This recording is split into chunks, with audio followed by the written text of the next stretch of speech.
News First, Newsline with Faraz Shaukat Ali on TV1. And a very good evening to you and welcome to Newsline recording. My guest this evening is Mr. Dhananath Fernando, the CEO of the award-winning Advocata Institute. Very good evening to you, Dhananath. Good evening, Faraz. Since you won the award, did you get more work? Of course, yes. Oh, really? That's good. So are the tills ringing? Yes. With the economic crisis, our work, the quantum of work that we have been doing. Do people now appreciate the kind of work you do?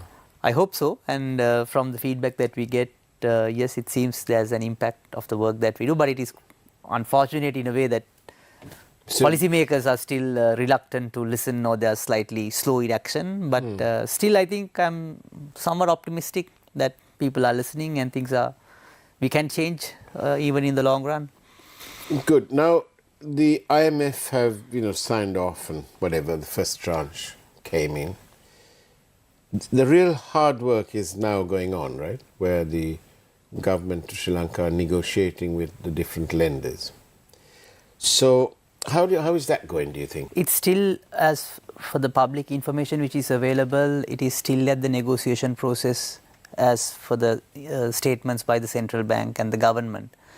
I think the situation is that they are looking at restructuring the international debt or the sovereign bonds as well as the local debt. I think they have to, they are yet to announce the structure or the perimeter of which debt being restructured.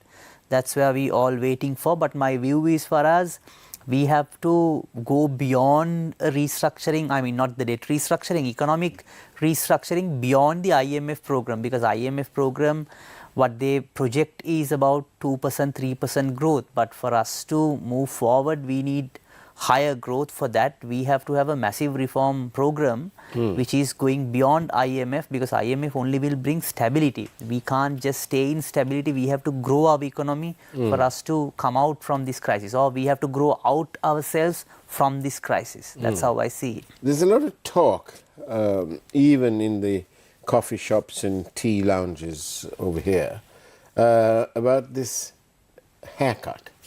And people, before, they didn't seem to really care much about the haircut. But suddenly, when you add the word domestic into the front of that haircut, people are getting concerned. Should Sri Lankan people be concerned about the domestic, if there's going to be a haircut on a domestic debt? Of course, everyone would be concerned if there's a haircut on the domestic debt restructuring. My view is, for us, anyway, according to the central bank statement, there will be a haircut on the treasury bills holding by the central bank itself. So it is a matter of who is getting the haircut. My view is, already, in a way, there is, you can't directly say it's a haircut, but all the money has been devalued by inflation. So already, whether we like it or not, there's a domestic debt restructuring already has taken place through inflation. All our EPF, ETF money, all our savings, everyone's incomes have been restructured because of inflation. The same amount of goods and services we can't purchase from the same quantum of money. So it has already restructured. So the question is whether we are going for a additional haircut or a restructuring beyond the inflation adjustment as well. So it seems there will be some level of restructuring. I do not think there will be a haircut on the securities holding by the banks or by the EPF and the ETF. Most likely it will be you call it the maturity extension. Right. But it all depends on the gross financing needs and the IMF's guideline on debt to GDP ratio and some other parameters like the primary balances and all that. So it will mainly decide what sort of a restructuring that we are looking at. If we look at domestic debt restructuring, and if there's going to be haircuts, one of the things the government will have to be painfully aware is that the state banks hold around 7 trillion rupees worth of bonds, bills and bonds, I suppose. And if you were to give them just, say, 30%, then there might be a small problem, don't you think? Don't you think the state bank's survival will be at stake? No, absolutely.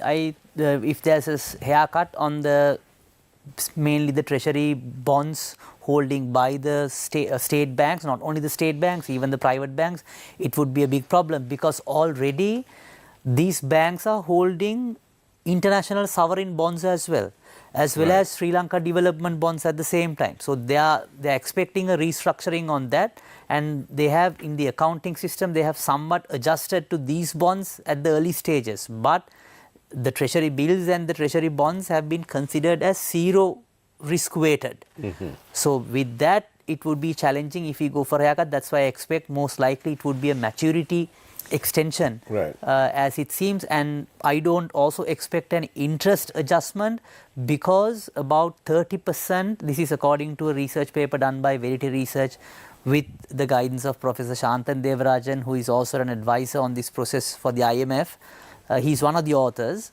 So about 30% of the interest income of the banks are coming from the treasury bills and treasury bonds interest. So if there's an interest rate adjustment, that will also have an impact on the bank's income. So I think that's where the debate or the negotiation process is. And if we do extend the term and don't mess about with the capital or the interest rates, then will Sri Lanka be able to maintain its commitment to the IMF? Yes, I think it is possible, because IMF will not intervene on which restructuring tool that we use. Basically, they will insist on the gross financing needs. That is also what we committed, and also on the debt to GDP ratio, and the primary balance is what their main focus, it seems to be.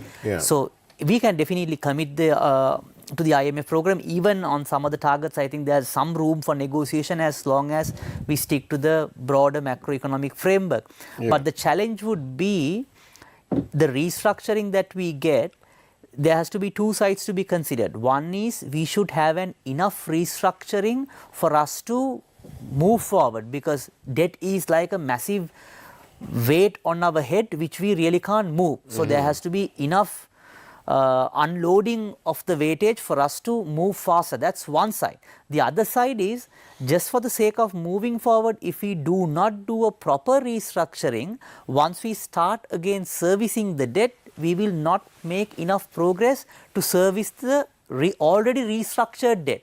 So that's what happened to most of the countries. They didn't restructure it properly. So as a result, those countries went back and forth for debt restructuring. So it became a normal situation in those countries like Argentina. You're always going back and forth to restructure even the restructured debt. So which basically dilutes the credibility and the reputation of the country, and also it very difficult, especially a country like Argentina, which comes from a massive resource base. They can move forward, but for a country like Sri Lanka, it would be very difficult in that. Because we don't have that much of resources. Absolutely. So basically what you're saying is that if we just, instead of taking a haircut and not adjust the interest rates, and we carry on, it'll be, how much longer do you think you have to do it for, the extension? To be honest, for us, I haven't done the calculation. Most likely it would be about, I think, between additional 5 to 15 years is what I see, and it all depends on the bond series, and you have to calculate the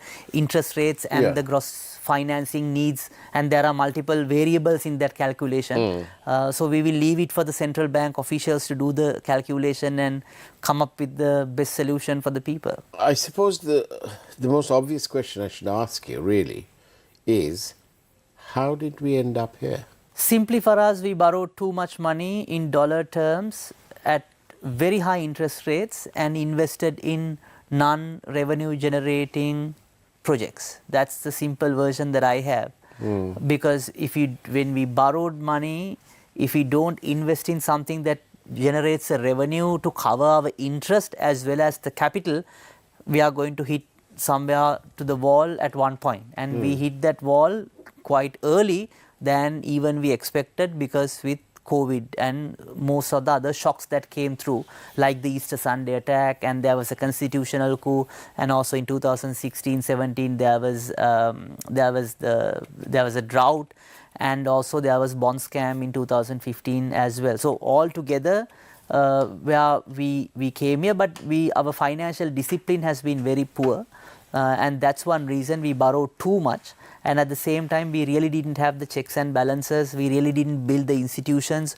So as a result, I mean, no one actually, if you look at our policy spectrum, we should not be very surprised why we ended up here, because we really didn't have the infrastructure or the institutions to avoid reaching here, because we really had a pretty basic set of ways of doing things. And which obviously wasn't good enough. Absolutely. What do you think? Will we recover before you retire from the Advocato Institute? It will generally. I take it you're going to retire after a few years, but carry on. Yes, so generally what it says is, if you do the things right, it will take about a decade to recover, and even now from 10 years. 10 years. So even if you look at now, our per capita GDP is pretty much what we had about 8-10 years ago, and even according to the IMF projections, if our economy grows at 2%, 3%, again it will be 10 years. In 2028 we will be where we are today, or even when we were in 2018. Wow. Because we had the per capita GDP exceeding 4,000, now it has again dropped to 3,000, 3,500. So it takes a long time, and the challenge is there can be so many other variables, that it could be natural disasters, or it could be also positive influences where we can really grow. I think the main positive that I see is India is growing. So since it's next door, at least even if we don't do anything, there will be a higher chance that some of the spillover effects that would come on our way. But at the same time, the global environment is also slightly shaky. US is almost going through a crisis, and there are, after COVID, because of the measures that a lot of countries had taken during COVID time, those side effects are only now feeling by now, and still the Ukrainian and the Russian war is continuing. So the global environment is also shaky. Anyway, it will be somewhat volatile. So those are the things that we have to consider, but I am still optimistic that this crisis will be a good entry point for us to do the reforms, because now I think people are somewhat aware, and even their threshold of comparison has been like fuel queues and power cuts, but it should not be the threshold. Our expectations have come to a very low point, and we are just going to satisfy at that level. That should not be the case. We should do the reforms to really see a very progressive, inclusive country, where, as we always say, caste, creed or any other things should not discriminate our people. We should have a level playing field, so that way we can compete with the world, and we can be competent and competitive, and that's the way I see for Sri Lanka to move forward. Thank you. We are in conversation with Mr. Dhananath Fernando, the CEO of the Advocato Institute. I might add, the award-winning Advocato Institute. And thank you very much for having raised various points. As we go into a break, I thought I'd let you dwell on the next part of the program, which will be What Next? So we'll find out what next after this short break, and in which we take a peek at this evening's headlines. We'll see you on the other side of the break. News First, Newsline with Faraz Shaukat Ali on TV1.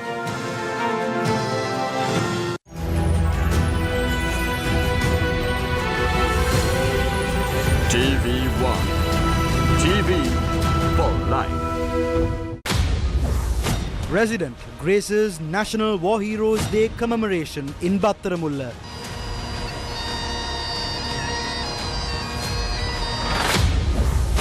Vasantha Mudalige and 7 other student activists arrested.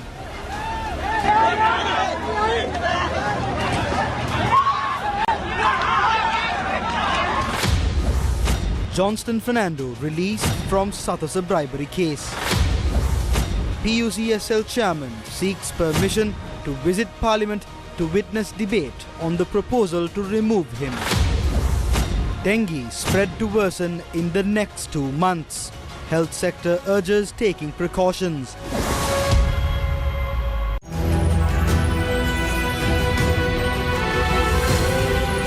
TV1. TV for life.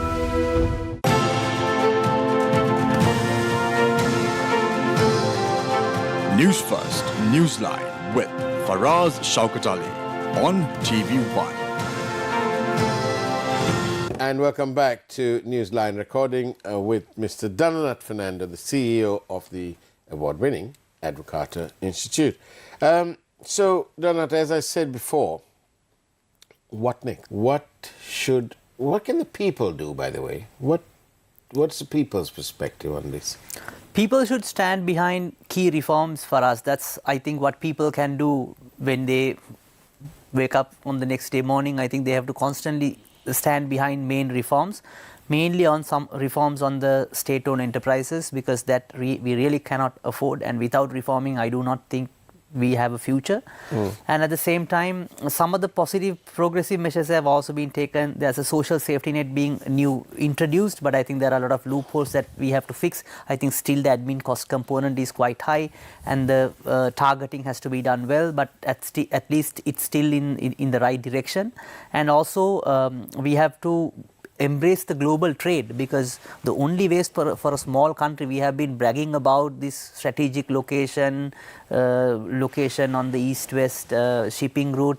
To really capitalize on that, we have to embrace global trade. To do that, we have to simplify our tariff structure. The current structure is quite complicated. No one really cannot import nor export in the current system, because imports and exports are two sides on the same coin. So global trade reforms has to be done. What we recommend is simplify the tariff system, bring it to 3 or 4 tier tariff structure. That will also increase the government's revenue which generates from trade.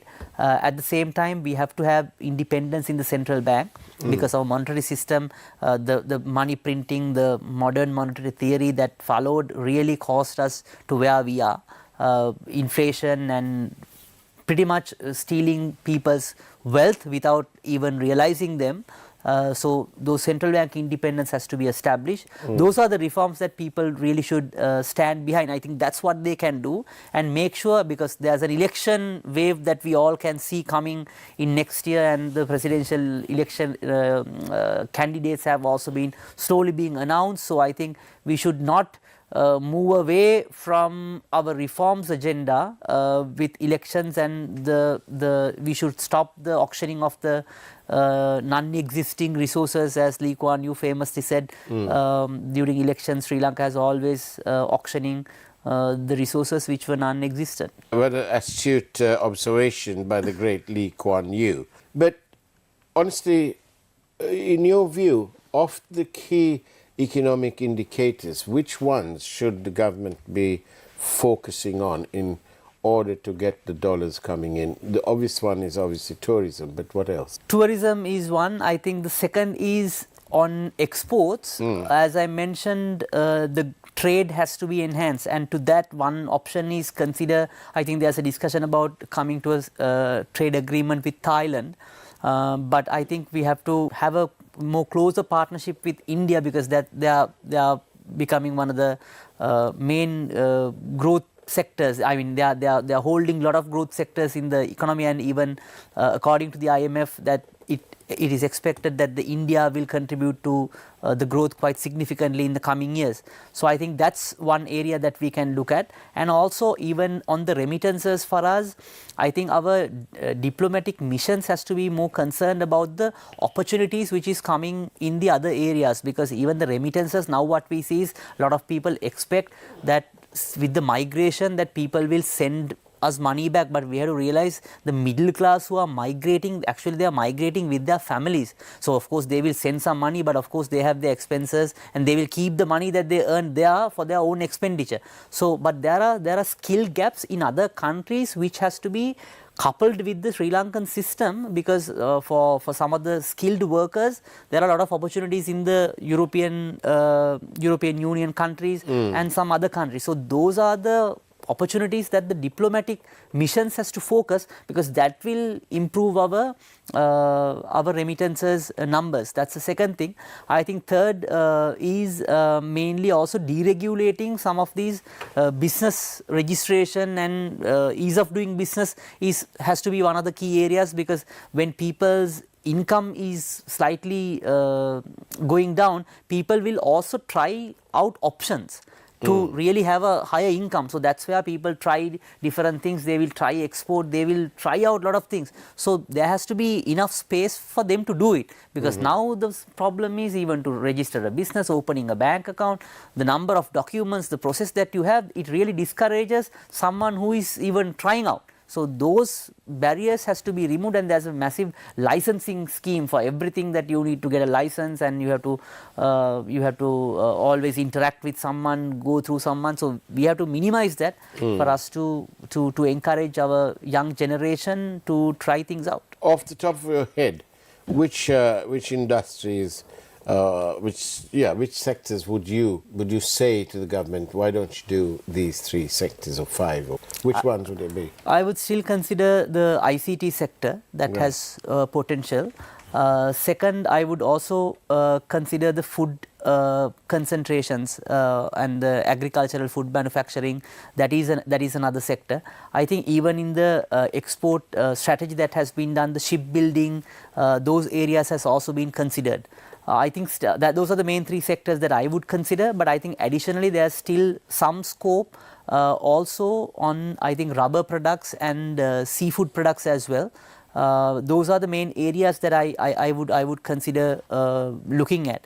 But tourism is a quick winner. One suggestion that I have is, even the visa process, reconsider the tourist visa process, because when we really need tourists, I think some of the countries like Georgia, the guideline that they have, if you are visiting from a country which is twice as your per capita income or per capita GDP, you get a 6 months tourist visa. Okay.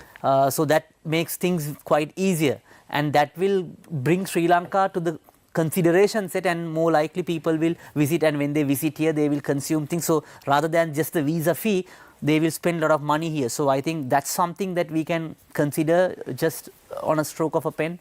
We can do certain changes, but it should come with a proper policy angle and with a long-term view, because that's I think a quick win, and there are some quick fixes that can be done. Really, this is going to be a hard graft. The people must realize that first. Absolutely, Faraz. This is not easy, and as we know, people always believed after the war the country would be developed. Now, if you look at the numbers, we have... But you're right. Sorry to interrupt, but you're absolutely right. People did have an expectation. They had a really legitimate expectation. And I met a fellow Sri Lankan who runs a little stall just outside Gampala.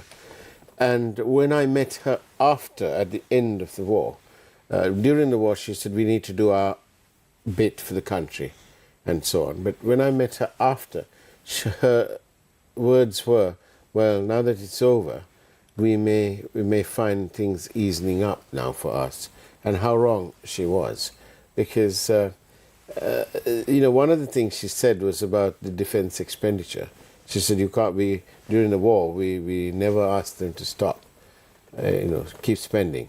But now they'll be in a position to evaluate, and they'll think to themselves, why has the defense expenditure gone up when there is no war going on in the north or anywhere else? No, absolutely, Farah. So that's why that teaches us the lesson that it's the institutions and the structures that makes a country progressive and prosperous. It is not that just one outlier event that won't bring prosperity. And the numbers shows that we have basically drifted back to where we were pretty much before the war. Even during the war, if you look at our per capita GDP, we are basically slowly drifting towards that era. So that means even without a war, if your economics is not right, basically we pretty much ends up at the same level. So that's why it's important to do those reform plan, and when there's proper economic structures, most likely there will not be wars, because people have a lot of good things to do, because every citizen, they are aspirant, they all want for their kids to be very well educated, have a proper healthcare system, have a proper public transportation system, and pretty much have a good life with proper standard of living, and no one really wants to go and fight with each other when their basic needs are met. So that's what we need to think about. That's why this economic reforms plan is quite important, whoever the government, whoever the leader who comes into power, because without that we really can't progress, and that just one outlier event that something happened and we will be prosperous. That is not how, unfortunately, the world works, and a lot of nations which are failed because not that they are lack of resources, because if you look at countries like Venezuela, Zimbabwe, they have, I mean, massive resources than Sri Lanka, but still they are on the wrong side of the world because they really didn't have the institutions or the proper economic policy, and we should avoid at any cost to drifting towards that direction, but bring the policies together, systems together, and move forward. But I am optimistic this crisis probably may have opened a lot of eyes and lot of concern by the people. Hopefully they will take corrective action, and at least they would be aware what needs to be done. Is there a need for Sri Lankans to invest in cryptocurrency? I would recommend not at this moment for us because we really don't know the scope. I think always we have to be open for the new ideas, but I think countries like El Salvador, they opened the tender for cryptocurrencies and things like that, but I think we have to still follow some level of, there are basic principles that we need to work on, and there has to be a real economy that has to be really revamped. So we have to put our entire focus, we have to be laser focused on that, and then when things are good, there are a lot of options to be considered. Other options. Absolutely. Thank you very much, Dhananath Fernando, for being with us. Thank you. That's the way it was on Newsline recording this evening. Take care, have a great evening, and as always, God bless you all.